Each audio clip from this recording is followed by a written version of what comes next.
ఒకటవ తరగతి చేస్తున్నాను. ఈరోజు కృష్ణాష్టమి. అందుకు ముందుగా మీ అందరికీ శుభాకాంక్షలు.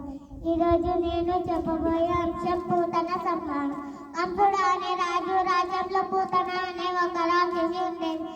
ఆమె వాడవాడలా తిరుగుతూ పసిపాపల ఏడుపు వినిపించిన ఇంటికి పోయి ఆ బిడ్డకు పాలు ఇచ్చేనే కొంత విషయం నిండిన చనుబాలు తాగించి శిష్యార్థాలు చేస్తున్నందుని గోకులం చేరి వీధులలో తిరుగుతుండగా నందుని ఇంటి నుంచి శిశువు ఏడుపు వినిపించగానే సంతోషంతో తన రూపం మార్చుకుని పరమ సుందరిగా వేషం ధరించి అంశనడకతో లేడి చూపులతో చూసిన వారి కళ్ళు శృంగారంతో నందనుని ఇంట ప్రవేశించింది.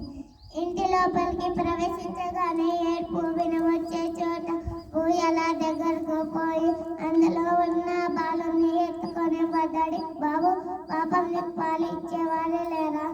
ఏడొక్క బాబు మా చిట్టి కదా, ఒక్క గుక్కడి పాలు త్రాగునైనా అంటూ వడిలో కూర్చుని పెట్టుకొని బయట తొలగించి బాబు పెదవులు హత్తన చనుబోను దగ్గరకు చేరుతుంది.